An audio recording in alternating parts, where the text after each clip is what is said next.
Assalamualaikum warahmatullahi wabarakatuh. Saya Fatin Nabila binti Mazlan, nombor matrik S63392 dari program Sarjana Muda Pengajar Polisi sesi 1 2022-2023. Pada hari ini saya akan membentangkan assignment saya berkaitan dengan subjek POL 3313 Etika Pengurusan Awam, Dr. Latifah binti Abdul Ghani. Tajuk assignment yang saya pilih ialah berkaitan dengan amalan rasuah dalam kalangan penjawat awam. Saya mulakan dengan bahagian pengenalan. Rasuah ini telah lama berlaku dan diamalkan dalam sejarah tamadun manusia. Tiada negara yang boleh mendakwa mereka ni bebas dari rasuah, termasuklah negara Malaysia. Menurut Yusuf Al-Qaradawi, rasuah ialah memakan harta orang lain dengan jalan batil. Fokus kajian ini tertumpu kepada penjawat awam. Penjawat awam ini dia boleh ditakrifkan sebagai birokrat yang diupah oleh kerajaan untuk bekerja di sektor awam. Antara contoh penerimaan rasuah ialah jawatan, hadiah, wang, bonus, diskaun dan lain-lain lagi. Rasuah ini merupakan penyalahgunaan kuasa yang menyalahi undang-undang. Di negara Malaysia, rasuah dikenali sebagai duit kopi, pelincir, makan suap, bunga emas, tumbuk rusuk dan lain-lain lagi. Menurut statistik tangkapan rasuah SPRM bagi Januari hingga April 2022, sebanyak 115 penjawat awam telah terlibat dengan gejala rasuah ini. Menurut statistik tangkapan rasuah SPRM bagi Januari hingga April 2022, sebanyak 115 penjawat awam ni telah terlibat dengan rasuah. Terdapat 4 kesalahan rasuah, iaitu meminta atau menerima rasuah, selain itu memberi suapan, seterusnya mengemukakan tuntutan palsu, di samping itu salah guna kuasa. Rasuah berlaku bukan kerana faktor bangsa, agama atau politik, tetapi rasuah ini berlaku kerana tiada sikap integriti dalam diri seseorang itu. Sesungguhnya amalan rasuah dalam kalangan penjawat awam ini ia akan memberikan impak yang besar kepada negara. Analisis isu yang telah pengkaji-kaji yang pertama ialah berkaitan dengan faktor-faktor berlakunya gejala rasuah dalam kalangan penjawat awam. Yang kedua ialah berkaitan dengan kesan-kesan berlakunya gejala rasuah dalam kalangan penjawat awam. Dan yang terakhir ialah langkah-langkah bagi membendung amalan rasuah dalam kalangan penjawat awam. Analisis isu yang pertama iaitu bahagian faktor. Terdapat beberapa faktor yang menyebabkan berlakunya rasuah dalam kalangan penjawat awam. Faktor yang pertama ialah kelemahan peribadi seseorang. Kelemahan peribadi seseorang ni boleh disebabkan dari kurangnya didikan agama. Penjawat awam yang mengambil rasuah ini, dia sanggup mengetepikan ajaran agama dan melakukan perkara yang menjadi larangan Allah kerana ia terlalu mengejarkan kemewahan dan jawatan dalam kehidupan mereka. Mereka mengamalkan sikap tidak mengambil peduli tentang larangan mengambil rasuah dan mencipta pelbagai alasan untuk membenarkan rasuah ini dalam kehidupan mereka. Selain itu, faktor berlakunya rasuah dalam kalangan penjawat awam yang kedua ialah gaji yang rendah. Penjawat awam yang mempunyai gaji yang rendah, dia cenderung untuk terlibat dalam gejala rasuah ini. Hal ini demikian kerana kos sara hidup pada masa kini dia semakin meningkat dan mencabar, seperti sewa rumah, harga barang mentah yang semakin tinggi. Hal ini pasti akan memberikan tekanan kewangan kerana sebilangan penjawat awam, terutamanya mereka yang sudah mempunyai keluarga sendiri atau berumah tangga. Terdapat juga anggota polis yang terlibat dalam gejala rasuah ini, seperti dadah, rumah urut kerana disyaki untuk mencari duit tambahan. Seterusnya, kelemahan penguatkuasaan undang-undang juga merupakan faktor-faktor berlakunya rasuah dalam kalangan penjawat awam. Hal ini demikian kerana penguatkuasaan undang-undang yang lemah akan menyebabkan penjawat awam yang bersalah tidak berasa takut apabila mereka terlibat dengan rasuah ini. Sebagai contoh, kita dapat lihat terdapat anggota penguatkuasa dia bebaskan orang yang bersalah dan kenakan hukuman yang sedikit sahaja apabila orang yang bersalah tersebut memberikan suapan kepada anggota penguatkuasa tersebut. Kerajaan pada umumnya sering kekurangan keupayaan untuk memeriksa, mengaudit dan mengkaji semula operasi dalam menjalankan aktivitinya. Dan di samping itu, kerana birokrasi juga merupakan faktor-faktor berlakunya rasuah dalam kalangan penjawat awam. Hal ini demikian kerana birokrasi yang banyak dan terlampau akan menyebabkan lebih ramai lagi yang akan menghulurkan diri untuk beri rasuah bagi menyelesaikan masalah dengan cepat. Kerana birokrasi dapat dikurangkan jika gejala rasuah ini dapat ditangani dengan lebih drastik. Kerana birokrasi ini berlaku kerana susah untuk mendapatkan kelulusan atau dia ambil masa untuk menyegerakan sesuatu projek itu. Seterusnya, modernisasi juga merupakan faktor-faktor berlakunya rasuah dalam kalangan penjawat awam. Dalam arus moden ini, terdapat pelbagai projek pembangunan yang semakin rancak. Tambahan pula, mata wang yang semakin meningkat. Terdapat pihak yang dia ambil kesempatan untuk mendapatkan tender. Tambahan pula, mereka menggunakan rasuah ini untuk elakkan daripada terkena hukuman jika lambat menyiapkan tugasan. Terdapat juga penjawat awam yang diambil keuntungan untuk dapatkan banyak projek. Kecanggihan teknologi pada masa kini juga menjadi faktor berlakunya amalan rasuah dalam kalangan penjawat awam. Teknologi yang semakin canggih ini telah menyebabkan amalan rasuah susah untuk dikesan. Pelakuan rasuah menjadi lebih rumit disebabkan oleh teknologi yang serba moden ini. Penjawat awam yang melakukan rasuah ini licik dalam meloloskan diri dari tangkapan pihak berkuasa. Jenayah rasuah pada masa sekarang tidak sama dengan gejala rasuah pada masa dahulu. Hal ini demikian kerana rasuah pada masa dahulu dia bersifat straightforward dan senang untuk dikesan oleh pihak penguasa. Kesan-kesan berlakunya rasuah dalam kalangan penjawat awam yang pertama ialah menjatuhkan imej negara di mata dunia. Sekiranya gejala rasuah semakin kronik dalam negara, maka negara akan kehilangan pelabur-pelabur yang tidak berminat untuk melabur di negara Malaysia. Hal ini demikian kerana mereka berfikir banyak kali untuk melabur kerana tidak mahu untuk menanggung kos yang banyak.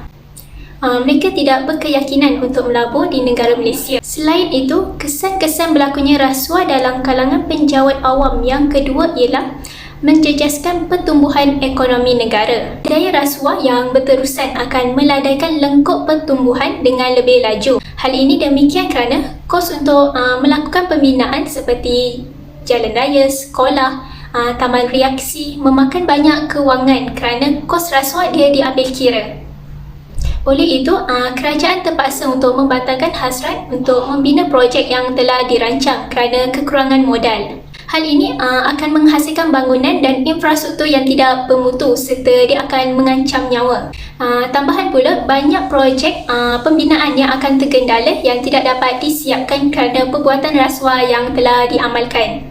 Oleh itu, banyak hutang yang akan dituntut dan bangunan-bangunan projek tersebut akan terbelengkalai begitu sahaja. Terusnya ialah pemerintahan dan pentadbiran menjadi lemah. Hal ini demikian kerana menteri dan penjawat awam terlibat dalam rasuah. Hal ini akan menjejaskan kestabilan sosial negara. Sebagai contoh, jika semua perkara harus melalui sogokan, pentadbiran akan menjadi lemah. Pelaksanaan undang-undang juga tidak dapat dilakukan dengan secara adil. Terdapat beberapa langkah bagi membendung amalan rasuah dalam kalangan penjawat awam. Langkah yang pertama ialah memperkuatkuasakan undang-undang kepada pesalah. Pihak berkuasa harus memperketatkan lagi undang-undang berkaitan dengan gejala rasuah. Hal ini demikian kerana penjawat awam yang ingin melakukan rasuah akan berfikir banyak kali sebelum terlibat dengan rasuah kerana mereka akan berfikir betapa berat dan takut dengan hukuman yang akan dikenakan. Hukuman yang diberikan haruslah setimpal dengan kesalahan yang dilakukan. Badan Kehakiman Negara juga perlu memastikan perbicaraan yang melibatkan rasuah dilaksanakan dengan cepat agar penjawat awam yang melakukan rasuah ia tidak dapat mencari alasan dan mengubah salah yang mereka lakukan untuk mengelakkan daripada dikenakan hukuman. Selain itu, memantapkan iman dan mengukuhkan jati diri juga merupakan antara langkah bagi membendung amalan rasuah ini. Semua pihak termasuk penjawat awam dan menteri membencikan amalan rasuah, maka amalan rasuah ini dapat dibendung dengan baik. Hal ini demikian kerana jika mempunyai iman yang kuat, mereka tidak melakukan rasuah kerana mengetahui bahawa rasuah merupakan perkara yang menjadi larangan Allah dalam Islam. Seterusnya, langkah-langkah bagi membendung amalan rasuah dalam kalangan penjawat awam yang ketiga ialah dengan memastikan sektor awam beroperasi dengan jujur, amanah dan bertanggungjawab. Seterusnya, langkah-langkah bagi membendung amalan rasuah dalam kalangan penjawat awam yang ketiga ialah dengan memastikan sektor awam beroperasi dengan jujur, amanah dan bertanggungjawab. Pemimpin akan menjadi contoh dan teladan yang baik kepada pekerja di bawahnya dalam melaksanakan kerja dan projek dengan bersih tanpa ada terjebak dengan amalan rasuah ini. Pengurus merupakan orang yang paling utama dalam menguruskan tugas organisasi pada pekerja-pekerjanya. Oleh itu, mereka haruslah bertanggungjawab dan amanah dalam memberikan tugas kepada pekerja-pekerja tanpa melibatkan rasuah. Atasan iaitu pengurus haruslah mengambil pekerja yang mempunyai nilai-nilai murni dan tidak mempunyai rekod rasuah. Menurut pandangan pengkaji, cadangan yang benas bagi menangani amalan rasuah dalam kalangan penjawat awam yang pertama ialah menawarkan gaji yang bermaruah kepada penjawat awam. Pihak berkuasa harus mempertimbangkan gaji yang setimpal dengan pekerjaan penjawat awam pada masa sekarang. Hal ini demikian kerana jika sumber kewangan mereka mencukupi untuk menampung kos sara hidup dan perbelanjaan harian, maka amalan rasuah dapat dielakkan. Sebagai contoh, pihak polis hanya dibayar gaji secukup makan sahaja dan ditempatkan di kuartus yang uzur.